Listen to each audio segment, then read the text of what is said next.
पिशवीत भरून वडील 80 किमी एसटीने परतले। मोखाडातील आरोग्य व्यवस्थेचा थरकाप उडवणारी घटना 11 जून 2025 रोजी घडली आहे। पालघर जिल्ह्यातील मोखाडा येथे एका नवजात अर्भकाचा मातेच्या गर्भातच मृत्यू झाला आहे।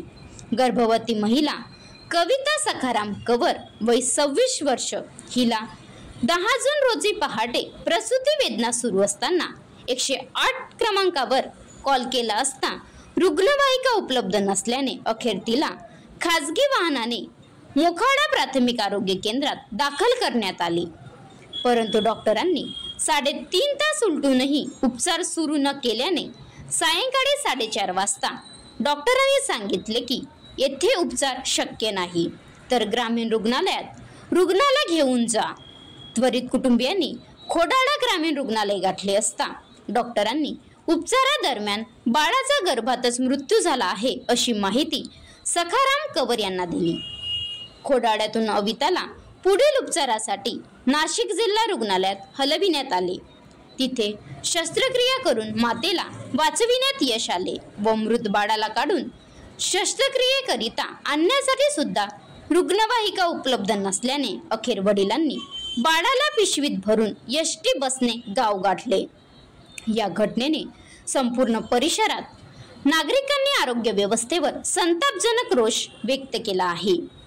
पतीने तक्रार केली असता मोखाडा प्राथमिक आरोग्य केंद्रातील डॉक्टरांनी पोलीस बोलावून त्यांच्यावर हात उचलला आहे। वडिलांनी रुग्णवाहिका व पोलीस डॉक्टर यांच्यावर त्वरित कारवाई करण्यात यावी अशी मागणी केली आहे। Maharashtra live news reporter Shailesh तांबडा, राज्य प्रतिनिधी, पालघर। तुम्हाला मी एक गोष्ट सांगू का, इथं आम्ही गेलो किती वाजता, 12 वाजता आम्हाला इथून पाठवला। इथून 12 वाजता आम्हाला प्रायव्हेट गाडी दिली। हा का दुखायला किती वाजता लागलं होतं बाईच्या पोटात? हा, बाईच्या पोटात दुखायला कधी लागलं? 3 वाजेपासून तिच्या पोटात थोडं। मग तू काय ॲम्ब्युलन्स वगैरे कुणाला सांगितलं? 9 वाजेपासून जाऊन सांगलं। 12 वाजता गाडी दिली प्रायव्हेट। हा, प्रायव्हेट गाडी दिली बरोबर। त्यांनी गाडी दिली, आम्ही खोडाळा गेलो तर त्यांनी 1.5 तास तिथं ठेवली। म्हणा तुम्हाला ठेवायचं नाही, तुम्हाला उपचार नाही होत, म्हणा खोडाळ्यात ठेवू नका ना, बरोबर ना, खोडाळ्यात ठेवू नका। मग त्यांनी उपचार नाही केला आणि त्याच्यावर मग मी शिव्या दिल्या दोन्ही। पोलीस आलं, 2 जण मला मारहाण केली, मला मारलं तिथं पोलिसांनी। मग तिथून मला मोखाडला पाठवला। मोखाडला पाठवले बरोबर, मोखाडला पाठवले बरोबर। बाळ मोखाडला गेलो तर बाळ पोटातच गेलाय। मग तिथून नाशिकला पाठवला। मग नाशिकला 1:30 वाजता कशी तरी सोडवली ती ना, ती जाती। मग असं यांनी करायचं नाही ना, खरी मग बाळाला इथं कसं नाही, असं यांनी नाही करायला पाहिजे। खरी बात आहे का नाही? टायमावर तुम्ही गाडी देत नाही तर ते काय तुम्ही आशा येत नाही ते काय काम आहे का? ते बाळ तू किती वाजता कसं काय आणलं? ते बाळ तू पिशवीत कसं काय आणलं? पिशवीत आणला तिथून नाशिकहून। हॅलो, तरी पण ॲम्ब्युलन्स नाही दिली का? नाही, ॲम्ब्युलन्स नाही दिली त्यांनी। पिशवीत आणला इथं आणून दफन केलाय। आणि परत काल गेलो, परत काल नाही तिला गाडी दिली, काल परत बसनं तिला घेऊन आलो।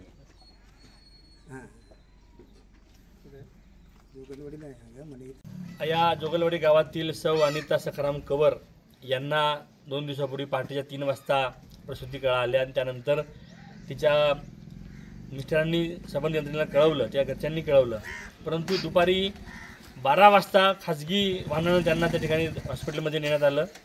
त्यानंतर तिथून संध्याकाळी 3-4 वाजता दुपारच्या नंतर त्यांना नाशिकला हलवलं आणि या सर्व वेळेमध्ये जो काही दिरंगाई झाली त्यामुळं त्या लहान बाळाचा त्या ठिकाणी मृत्यू झाला। ते बाळ दगावलं। त्यानंतर त्याचं मृतदेह आणण्यासाठी सुद्धा कुठलीही व्यवस्था शासनाने केली नाही। तिथल्या लोकांनी हलगर्जीपणा दाखवून ते बाळ त्यांच्या ताब्यात दिल्यानंतर त्यांनी नाईलाजास्तव त्यांना पैसे नसल्यामुळे ॲम्ब्युलन्ससाठी त्यांनी ते बाळ पिशवीत घालून बसमध्ये आणण्याचं त्यांच्यावर पाळी आली।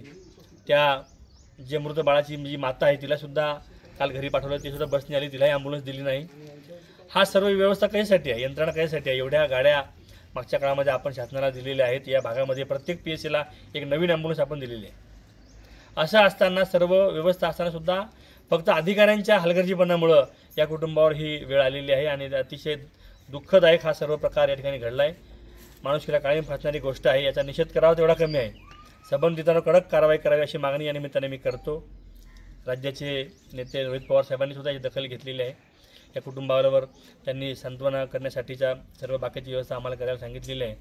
परंतु शासन नेहमीच मागच्या 7 महिन्यामध्ये 4थी-5वी घटना आहे. या पालघर जिल्ह्यामधला एकंदर आरोग्य यंत्रणा हीच व्हेंटिलेटर आहे असं म्हणण्याची वेळ आलेली आहे. त्याचबरोबर त्यांना पोलिसांनी मारहाण केली.